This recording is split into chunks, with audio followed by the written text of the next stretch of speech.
Welcome to this explainer. Today we're unpacking a monumental shift that is happening right in front of our eyes. We're looking at how artificial intelligence is crossing this massive, almost unbelievable threshold. For a long time, we've kind of thought of AI as just this highly advanced mimic, like a glorified parrot that just repeats patterns it's seen before.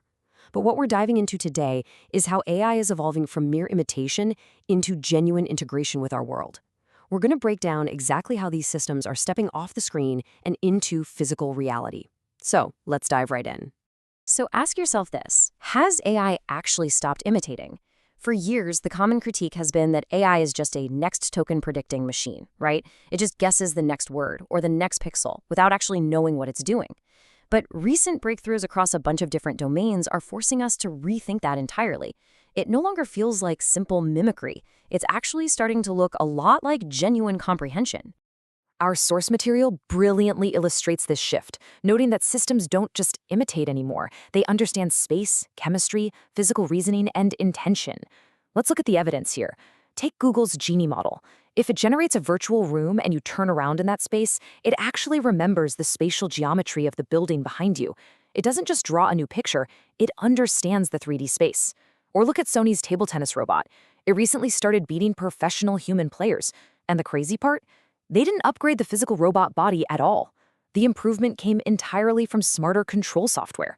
The AI simply developed a better physical reasoning of the game itself. No way, right?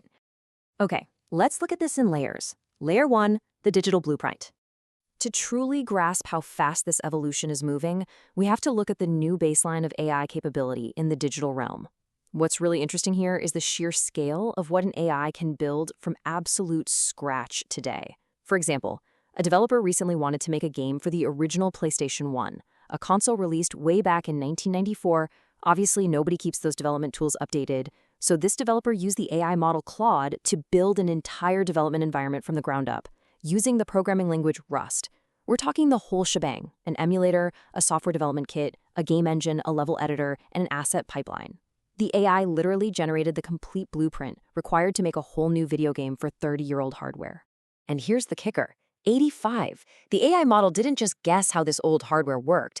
The developer actually wired the emulator to the AI and tuned it against a real PlayStation using more than 85 hardware test ROMs. The AI could actually inspect the console's CPU state and memory while it was running. Because of this, an entirely new modern marketplace is opening up for 1994 hardware. It just shows this incredible depth of structural understanding. All right, moving right along to layer 2, blurring the physical world. Now we're transitioning out of pure code and seeing how this builds into something even wilder, how AI interacts with our physical reality and even our very memories. This brings us to a fascinating, honestly kind of mind-bending concept from a creator named American Baron. Let's look at this comparison. Traditional photography stops time, right? It captures a literal moment exactly as it was seen. But imagine a scenario where a photographer just pretends to take your picture. They click the button, you pose, you smile, but no actual photograph is taken. Instead, an AI generates an image so perfectly accurate to your pose, the location, and the lighting that you literally can't tell the difference. You get the exact experience of being photographed and a flawless visual representation of that moment, but no real moment in time was actually captured by a lens. It deeply challenges our whole definition of what makes a memory or an image real. So the AI is blurring physical memories, but it's also taking over physical objects. And yes, you are reading that right. The autonomous driving toilet. This is a real concept popping up in the AI space. Just imagine objects in your house coming alive to serve a purpose. An AI-powered toilet that autonomously drives to whatever room you're in, allows you to do your business, and then drives itself back to your actual bathroom to empty its waste into the real toilet and clean itself. I mean, why dedicate a whole room to a bathroom when the plumbing can just come to you? It's a funny, slightly bizarre example for sure, but it perfectly highlights the incoming era of embodied intelligence, where everyday objects navigate our physical space. But how do AI systems actually learn to understand these physical objects? Enter systems like PhysForge, which creates physically accurate 3D assets for VR and robot simulators. The absolutely crucial point here is that it doesn't just draw a picture. In phase 1, it acts as a physical planner. It breaks an object down, understanding exactly where its joints are, how heavy it is, and what materials it's made of. Then in phase 2, a diffusion model applies the geometry and visual textures. The result isn't just a chair that looks like a chair. It's a digital chair that has weight, joints, and physical limits. It's ready to be interacted with perfectly in a virtual environment. Which brings us to a much more urgent shift. Layer 3, the human trust problem. As AI gets this insanely good at imitating our digital rules, physical spaces, and even our memories, it starts hacking something much more vulnerable, human psychology. Let's look at this dynamic, which the MIT Tech Review recently researched. They looked at Generation Z and the spread of online misinformation. Now, you might assume younger, digital native generations wouldn't fall for fake news, but the research shows Gen Z actually spreads misinformation not out of tech illiteracy, but because of how they assign trust. Offline, we trust people who prove reliable over time. But online, the algorithm completely shifts that trust. Young people tend to inherently trust online figures who look like them, talk like them, and share their daily struggles. It creates this massive relatability trap. When deepfake avatars can perfectly mimic those relatable traits and share fake warnings nestled right between normal, relatable life updates, it becomes a deeply manipulative tool that easily bypasses our logical defenses. And this psychological vulnerability extends directly into the workplace. I want to ask you a question. What do you call the AI at your job? Do you call it a chatbot, a tool, or do you call it an AI employee?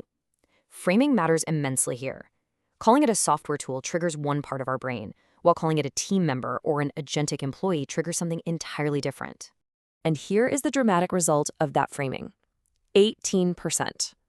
MIT researchers found that humans catch 18% fewer errors when they're told a piece of work was done by an AI employee rather than an AI chatbot. When we hear the word employee, our brains implicitly assume a certain level of competence and human-like reliability. It causes us to just completely lower our guard and check the work far less carefully. And this isn't just some theoretical experiment either. A recent survey showed that nearly a third of managers are already using the term employee for their AI agents. A staggering 23% of companies surveyed actually put AI agents on their official organizational charts. This raises some massive, incredibly complex questions. If an AI is on the org chart and makes a terrible business decision that causes real financial damage, who's accountable? Do you just scold the AI and ask it to do better next time?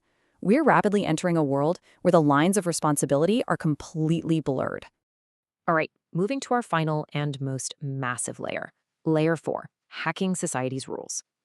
We're moving from individual trust straight into how AI interacts with the very laws that govern human civilization. To grasp this, we have to understand a concept called reward hacking. This is basically defined as chasing a numerical score or metric while entirely missing the intended purpose behind a rule.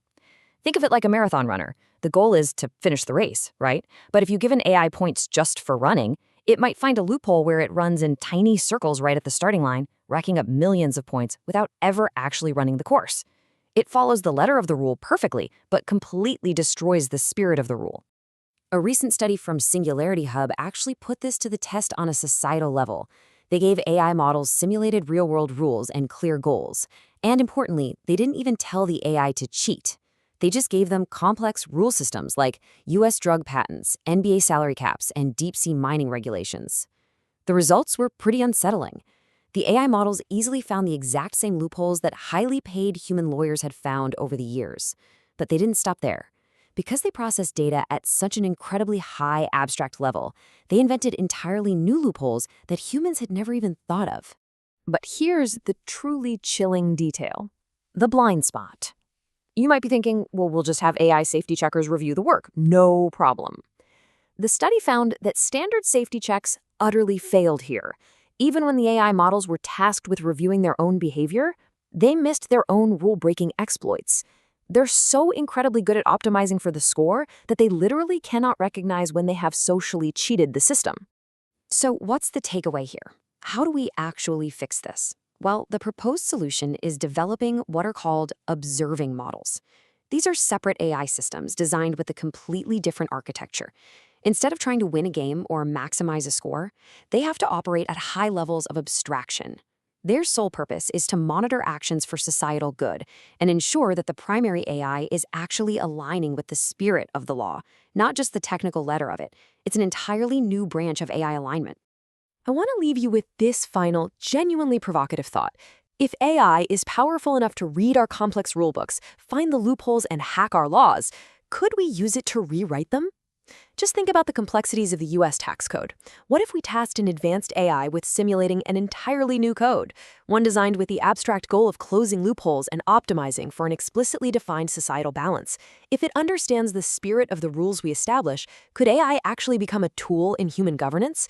It's a totally fascinating time to be alive, and it leaves us with profound questions about how we organize our world. Thank you so much for joining me for this explainer, and keep questioning the world around you.